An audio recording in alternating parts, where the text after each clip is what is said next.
오늘은 가인과 아벨의 제사에 대해서 말씀을 드리겠습니다. 성경에 나타난 인류 최초의 추수감사 제사는 가인과 아벨로부터 시작이 되었습니다. 그런데 여러분들이 잘 아시는 바와 같이 가인의 제사는 하나님이 받지 않으셨지만 아벨의 제사는 하나님이 연락하셨습니다. 왜 하나님께서는 가인의 제사는 안 받으시고 아벨의 제사는 받아주셨을까요?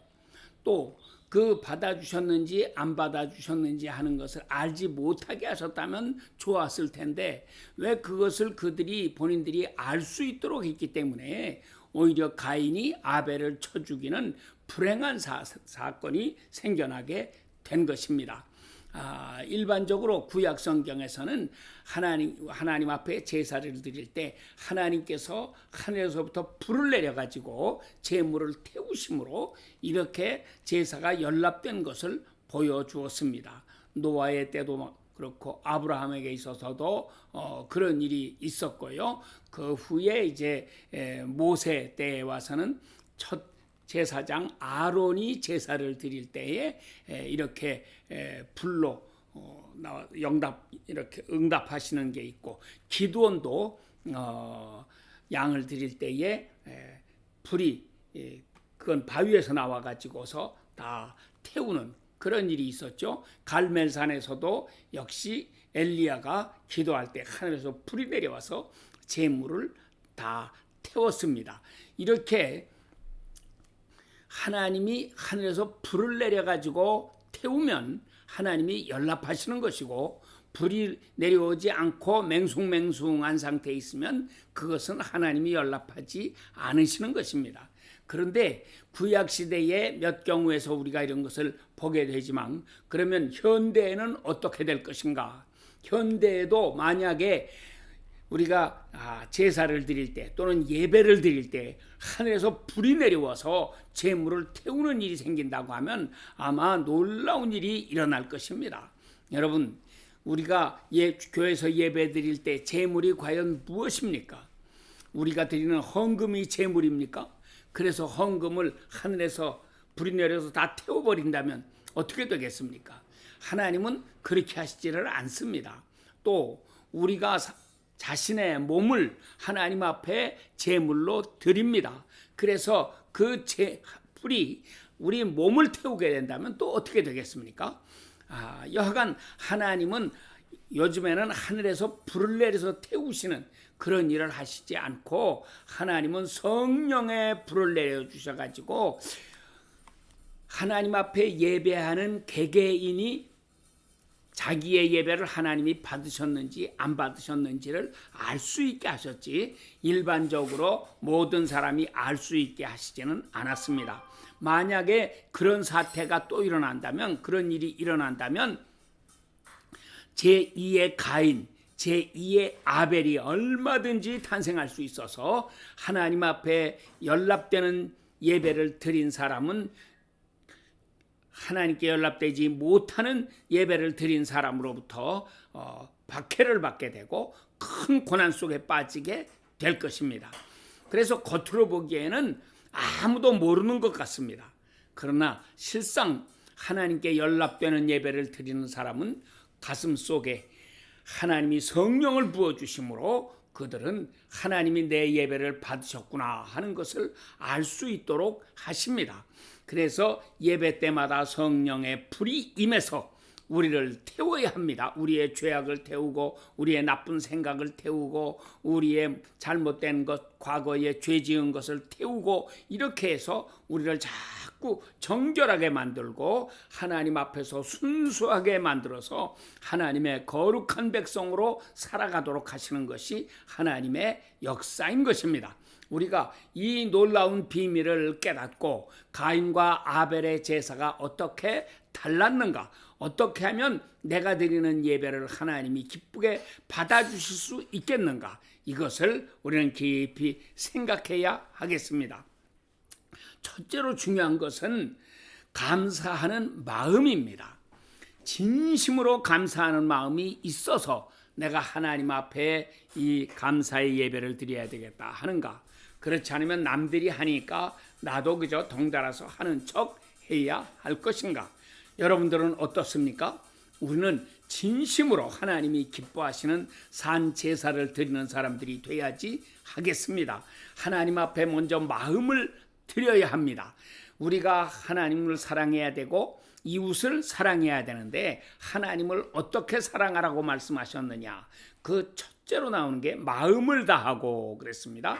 힘을 다하고 목숨을 다하고 또 뜻을 다해서 주 너의 하나님을 사랑해라. 이렇게 말씀하셨죠. 그런데 이 여러 가지 중에서 첫째가 마음을 다하는 것입니다. 하나님 앞에 드리는 예배는 우리가 마음을 다하는 것이 돼야 합니다. 마음이 없는 예배는 하나님도 마음이 없으십니다.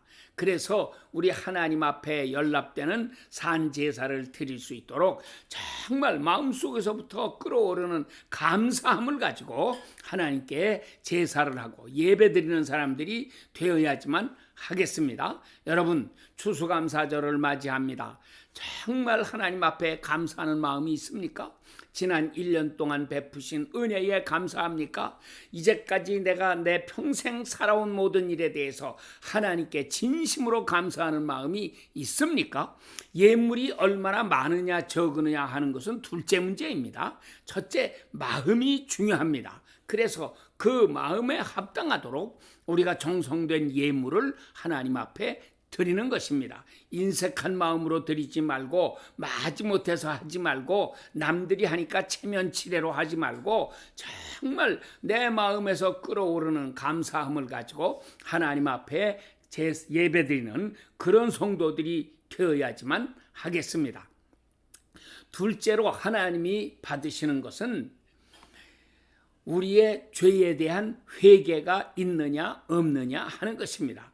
우리가 무슨 살인죄를 지었다, 간음죄를 지었다, 남을 사기쳐서 도둑질을 했다, 뭐 이런 큰 죄는 안 지을지라도 우리는 하루하루 살아가면서 마음으로 나쁜 생각을 할 때도 많고 나쁜 유혹에 빠질 때도 많고 그래서 누구를 미워하거나 시기 질투하거나 이런 악한 생각들도 자꾸 일어나지 않습니까? 아무리 악인이라고 해도 그를 저주하고 그가 잘못되기를 바라는 마음을 갖는 것은 그것도 나쁜 마음입니다.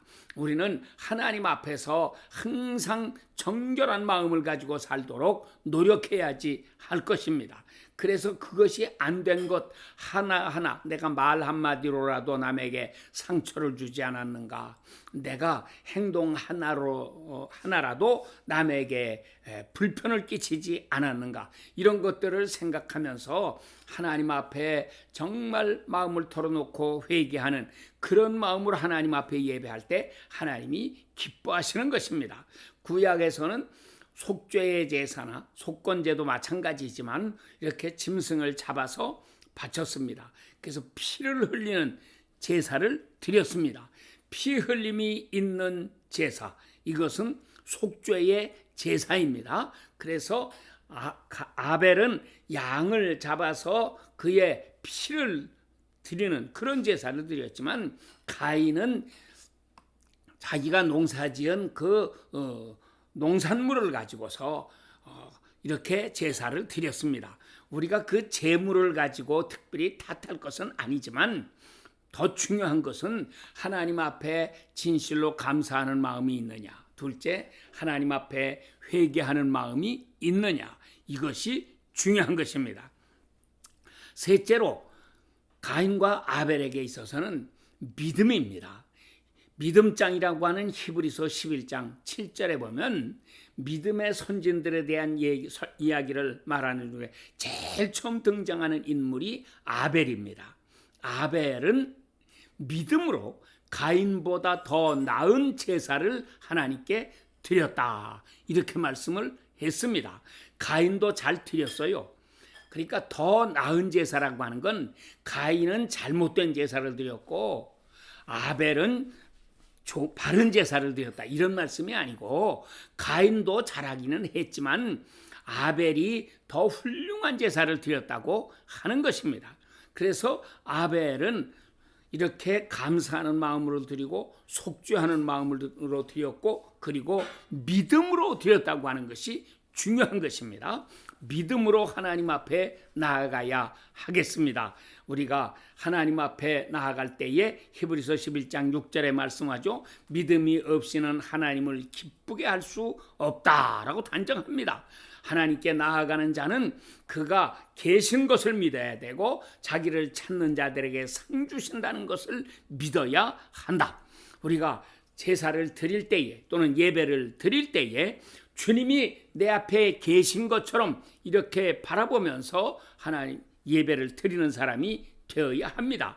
하나님이 함께 하시는 것을 의식하면서 예배드리는 사람이고 하나님이 함께 하시는 것을 전혀 느끼지 못하고 예배하는 사람은 전혀 다른 것입니다. 그래서 우리가 하나님 앞에 연락되는 산제사를 잘 드리는 사람들이 되어야지만 하겠습니다. 자, 또 넷째로는 오늘 창세기 4장 1절에서 7절이죠. 두 사람이 예배드리는 모습을 하나님께서 어떻게 설명하시느냐. 하나님은 가인과 그의 제물은 연락하지 아니하셨지만 아벨과 그의 제물은 연락하셨다.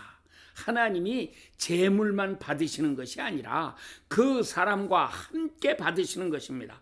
제물과 그 예배 제사 드리는 사람이 하나로 이렇게 엮여 있는 것입니다. 그러므로 우리는 하나님 앞에 예물을 조금 드려놓고 하나님 받으세요. 하지만 하나님은 예물만 받으시는 분이 아니고 하나님은 나를 받으십니다. 그래서 나를 살피라고 말씀하십니다. 그래서 로마서 12장 1절에서는 그러므로 내가 하나님의 모든 자비하심으로 너희를 권하노니 너희 몸을 하나님이 기뻐하시는 거룩한 산 제물로 드려라. 이렇게 말씀을 하고 계십니다. 여러분, 하나님 앞에 예배드리는 것은 예물만 드리는 게 아닙니다. 내 몸을 드리는 것입니다. 내 몸뚱이가 교회에 나와 앉아있으면 몸을 드린 것 아닌가 말할 수도 있겠지만 그것은 생각이 아직 짧은 것입니다. 하나님 앞에 나를 드립니다 하는 진실한 고백이 있어야 합니다. 그래서 내 몸은 내 것이 아니고 주님의 것입니다. 주님의 뜻을 위해 살게 하시고 주님의 뜻대로 살아갈 수 있게 해 주시옵소서. 사나 죽으나 나는 주님의 것입니다 하는 이런 진실한 고백이 있을 때 하나님이 우리를 받아주시고 동시에 우리가 드리는 예물도 받아주시는 것입니다. 그러므로 예물이 얼마나 크냐 작으냐 많으냐 적으냐 하는 것은 그렇게 중요한 문제가 아닙니다. 하나님은 예물을 보시기 전에 먼저 우리들 자신을 보십니다. 너를 나는 원한다 말씀하시지 않습니까? 하나님은 우리와 함께 하시기를 기뻐하시고 우리를 쓰시기를 기뻐하시고 우리를 통해서 하나님의 일을 이루시기를 원하십니다. 그러니까 우리가 자신을 하나님 앞에 드리면서 주 예수여 나를 받아주시옵소서. 약하고 추하고 무능하지만 주님 앞에 나아갑니다. 이런 고백을 드리면서 주님 앞에 나아가는 사람들이 되어야지 하겠습니다. 복된 추수감사절을 맞으면서 우리가 정말 자신을 이렇게 주님 앞에 온전히 드릴 수 있는 아름다운 백성들이 다 되시기를 축원합니다. 아멘.